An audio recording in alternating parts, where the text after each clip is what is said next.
प्रेमविवाहाच्या कारणातून कबनूर तालुका हातकणंगले येथे रेकॉर्डवरील गुन्हेगार वैभव पुजारी याच्यावर तलवारीने हल्ला करून गंभीर जखमी केल्याप्रकरणी फरारी बंडा शिंदे याला शिवाजीनगर पोलिसांनी दानोळी तालुका शिरोळ येथून ताब्यात घेतले। यावेळी शिंदे आणि पोलिसांच्यात झालेल्या झटापटीत 3 पोलीस जखमी झाले।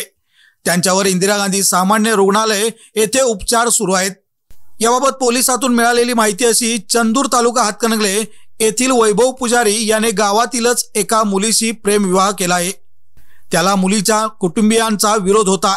या रागातूनच मयुरी पुजारी राहणार चंदूर, ओंकार पुजारी राहणार तिळवणी, शुभम बोरसे राहणार उदगाव, राहुल कांबळे इचलकरंजी आणि बंडा शिंदे राहणार दानोळी या 5 जणांनी वैभव पुजारी याच्यावर तलवारीने हल्ला करून गंभीर जखमी केले होते।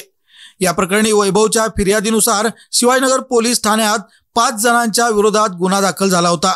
त्यापैकी मयूर पुजारी, ओंकार पुजारी आणि राहुल कांबळे या तिघांना पोलिसांनी यापूर्वीच अटक केली आहे। तर उर्वरित संशयितांचा पोलीस शोध घेत होते। फरारी बंडा शिंदे हा दानोळीत असल्याची माहिती मिळताच शनिवारी रात्री शिवाजीनगर पोलीस दानोळीत पोहोचले। यावेळी शिंदे याला पकडताना झालेल्या झटापटीत सुकुमार बरगाले, बाळकृष्ण सूर्यवंशी आणि सद्दाम संधी हे 3 पोलीस जखमी झाले। मात्र त्यांनी पलायनाच्या प्रयत्नात असलेल्या शिंदे याला अटक केली।